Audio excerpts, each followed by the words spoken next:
Picture this. You're walking home alone at night. A dog barks somewhere behind you. Your heart jumps before your brain even catches up. You didn't choose that reaction. Something older than you chose it. Something that remembers a world you've never seen. Because for most of human history, that world was not metaphorical. It was real, and it was hunting. 200,000 years ago, your ancestors were not the strongest animal on the savannah. They were not the fastest. They didn't have claws or fangs or fur thick enough to survive a cold night unprotected. What they had instead was a fragile, upright body walking through a landscape stalked by some of the deadliest predators the planet has ever produced, and somehow, against odds that should have erased them, they survived. But the real answer for how is far stranger than most people think. Let's start with the giants. Woolly mammoths towered over early humans, some standing over 3 meters tall and weighing more than 6 tons. You might assume mammoths were simply prey, slow, lumbering, easy to corner. That assumption is wrong. A mammoth could crush a human skull with a single step and never break stride. Early humans didn't hunt mammoths through brute force. They hunted them through patience, terrain, and coordination that modern researchers still find remarkable.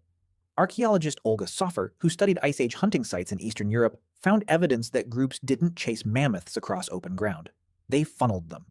They used ravines, riverbanks, and constructed barriers to guide the animals toward drop-offs or bottlenecks where a herd's size became a weakness instead of a strength. The mammoth's power meant nothing once its escape routes disappeared.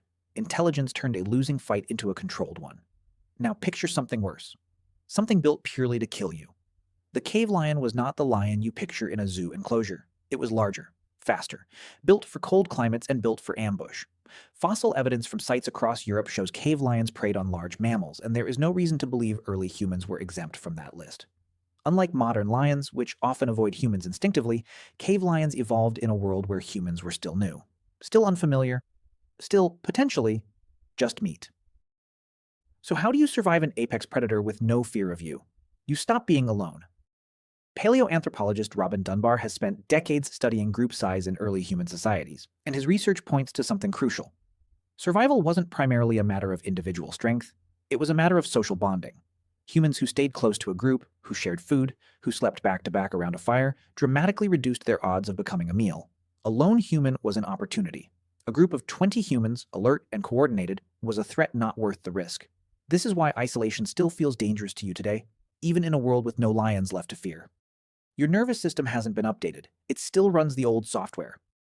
Fire changed everything, not because it made humans stronger. It didn't. A fire couldn't outrun a predator, and it couldn't fight one off directly. What fire did was rewrite the rules of the night.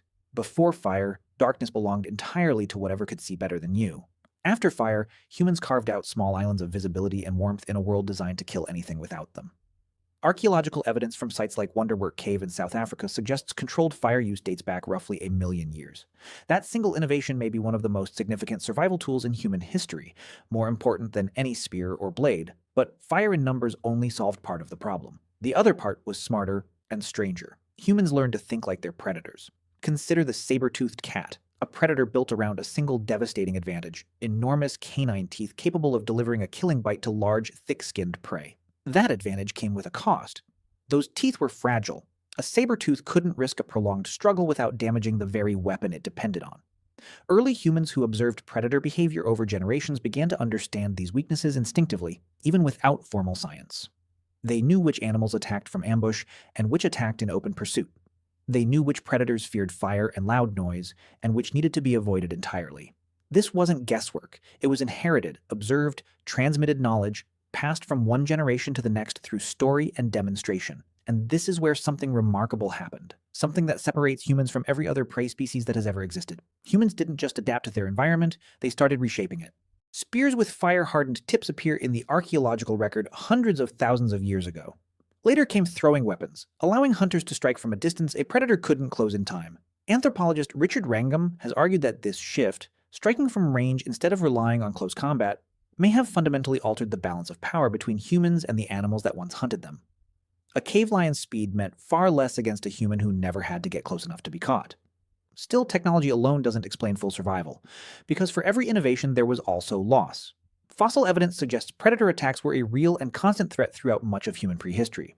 Some estimates drawn from skeletal remains with clear predation marks suggest a measurable percentage of early hominin deaths came directly from large carnivores. Survival wasn't a guarantee, it was a probability humans slowly, generation by generation, tilted in their favor. Here's the twist most people never consider. Ancient humans didn't just survive predators, in many ecosystems they eventually replaced them. As human hunting groups grew more coordinated, more strategic, and better armed, they didn't just avoid predation, they began competing directly with apex predators for the same prey. Some researchers believe this competition, combined with climate shifts, contributed to the extinction of species like the cave lion and the saber-toothed cat. The hunted became a competitor. The competitor eventually became, in many regions, the dominant force. It's a strange kind of victory, one that took hundreds of thousands of years and cost countless lives along the way. So what does any of this have to do with you, walking down a quiet street tonight? Everything. That flinch when a shadow moves wrong, that instinct to check over your shoulder in an empty parking lot, that deep, almost embarrassing relief you feel when you're finally back among people you trust. None of that is irrational. None of that is a flaw in your design. It's an inheritance. A message passed down from ancestors who lived and died in a world where the wrong sound at night meant the difference between waking up and not waking up. You will never meet a cave lion. You will never need to funnel a mammoth toward a cliff edge or hold a spear steady while a saber-tooth studies you from the tree line. But the parts of you that would have known exactly what to do are still there, quietly running in the background, waiting for a threat that mostly no longer exists. Tonight, when you flip a switch and flood a room with light without thinking twice, remember what that simple action once meant. For nearly the entirety of human history, the dark was not empty. It was watching. And somehow against something faster, stronger, and better armed than you, your ancestors kept walking forward anyway. That's not just survival. That's the real answer to why you're here at all.